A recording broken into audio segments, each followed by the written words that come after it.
Everybody, Tim It's a very back and forth game that I played. I think today, I was playing with the black pieces against an 1800, um, and I was playing the slot defense, right? I want to play the move bishop f4, and I've studied this some move from the white pieces because I used to play this with the white pieces, I guess. I mean, I played I'm interested in analyzing chess, so this is something that I analyzed. And I kind of realized here, after my analysis, that white really should play knight c3, or maybe bishop g4 is maybe possible. Bishop g4 also is not good. But bishop f4 is a mistake because now I take. Now I take. Because now the bishop on f4 is the best place. Now, obviously, after knight f3, you can take immediately, but yeah, bishop f4 I take. And g3 is the move my opponent played, which is a very respectable move. My opponent wants to play bishop g2, e6, bishop g2, and then I go bishop b4 check. He blocks for the knight, and I go knight d5. He goes back here and here and here, and I already have a massive advantage for the first moves, and I have many moves for the advantage. I can castle, I can play c3, I can play b5. Like everything is good. But here, I just make a move in just a few seconds. I thought it was an interesting idea, but obviously it's not good. I play queen a5, which is a horrible move. It's a horrible move.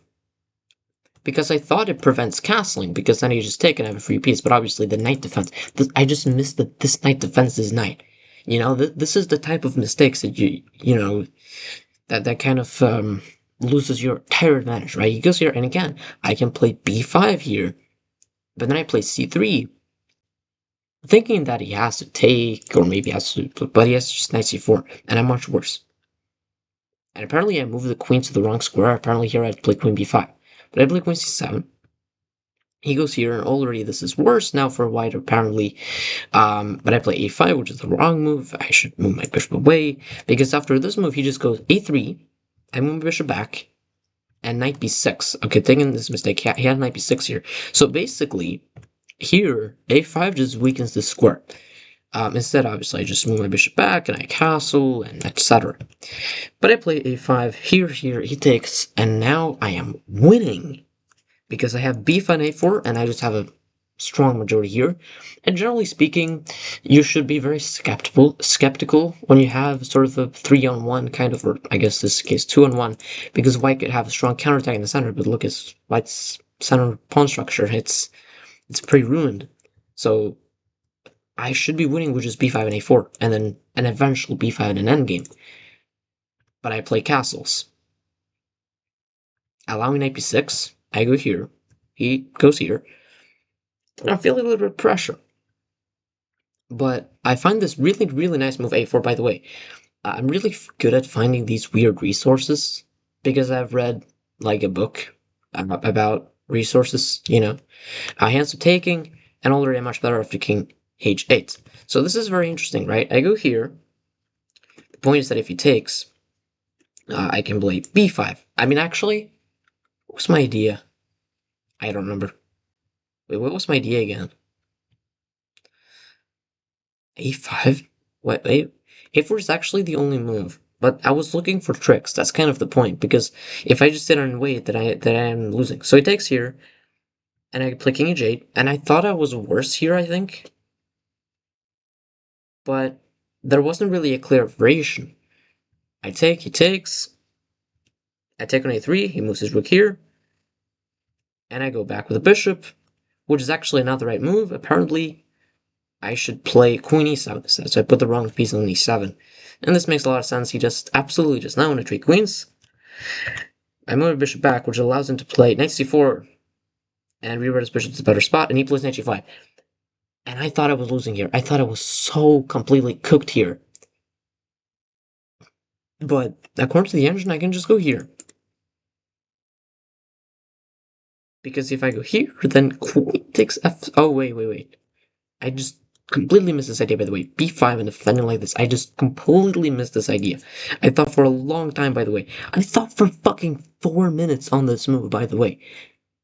And I did not see b6 or b5. Probably my opponent saw it, but like b5. How did I not see that? By the way, I looked at it right now. I have not seen this idea. b5, and apparently they have to play rook takes f6, gf6, queen f6, king g8, and this is wrong. Queen f6, king g7, and then rook f1. This is not losing because I take the knight and just what? And then he has knight f7, queen takes f7, queen takes d8, queen f8, rook f8, bishop takes, and this is a draw because I play c3. Because I play c3, sacrificing another piece, and then c2. Wow, that's actually insane. That is actually that is actually a beautiful line. Not gonna lie. So here, sacrificing the rook, and then queen e6 here, and then you can go here, here. So you sacrifice one piece. Sorry, I am up 7 points of material. Queen f6, king g8, and in order to defend, you can go knight f7, giving away another piece. But the queen was defending here, right? So you have queen takes d1, queen f8. So black is now the one sacrificing material, right? So you sacrifice the exchange, and then you sacrifice the queen, and then you sacrifice the knight, and then you sacrifice the rook. That is actually just so beautiful. I'm not gonna lie. So imagine this position. Position is around equal, and then suddenly white starts sacrificing material. You know, white is now completely like down material, and then sacrifices another piece. So white is down 7 points of material, and then black starts sacrificing. Black sacrifices the exchange, and then sacrifices the queen, and then sacrifices his knight, and then sacrifices the rook. So it's like both players sacrifice, which is ridiculous.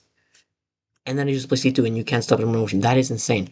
Is there actually... Wow, yeah, the point is that there's two queens, right? There's two queens. You can't stop both. So queen e8... Not queen e8. Yeah, this move makes more sense, I think, but now a3 apparently is losing. So queen c8 apparently, c2, and then queen e6, and then you just go for repetition, I assume, right? Yeah, queen e5. This is equal. If you play any other king move, then apparently queen f5 check wins because you win this. Yeah, very obvious. Yeah, both of us saw that.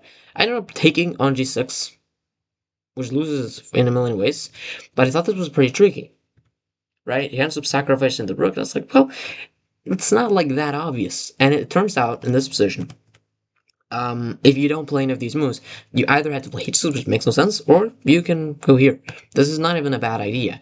You know, if you don't see this idea, he takes, I go g6 here, and I go for another check, he goes here. And I was completely out of ideas here. I had no idea what to do. Apparently here, the best move is to go queen h1, also to keep the game going. Followed by, and if he moves the king up, then I have queen takes b1. And even the engine struggles to calculate the position. I thought of this very briefly about saying, isn't this checkmate? Let's see what the answer is. King d7. And now knight 8 f7 is the only winning move for white.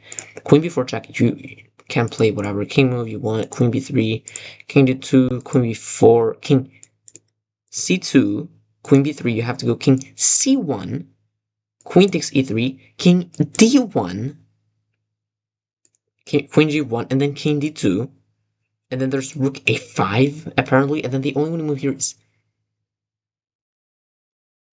knight e4. It's queen a1, queen e1, queen d8, king e6, what, knight g5, rook takes g5, and then you just... Okay, you can take it, but... You don't even take it. What? You go here, and then you take the knight, and then you go check, and then you go here. Okay, I don't understand any of this. Might do it in the future. I think these are kind of ideas that you kind of... yeah, but I ended up playing a3 because I didn't know what to do. And here he's completely winning. I ended up going for this position. I play queen takes e3, hoping for this position. Maybe there's some tricks, but no, he went here and went here, and yeah, I apparently gave success slightly slower, but yeah, I tried to go for stalemate, but there's no stalemate. And eventually he ends up checkmating me, and I lose the game. The only sort of instructive value of this game was that I was cooking him in the middle game, mostly, but that I made really just one big mistake. Moving the bishop back I should just move my queen here. If I saw this move, I would have played it because it's such a natural move, and there's not really anything hanging. Like if he takes and goes here, which looks annoying, there's just a3. There's not really much. Maybe this move, then maybe even b5. There's a pin. You don't even threaten the pawn. Yeah. What if you go here? This is a funny move. C5 is winning, but also b6 should also be. B4 should also be winning, but it's better to sort of destroy their pawn structure while you still can, because they're gonna get their pieces out. Okay, hopefully you guys enjoyed this video. This was, I mean, some of these lines were just inhumane, especially this like triple piece sacrifice line. Yeah, like this is ridiculous. Yeah, hopefully you guys enjoyed the video. This was a very exciting game. But I think I'm still definitely going to be continuing to play the Saw defense. It's a very good opening.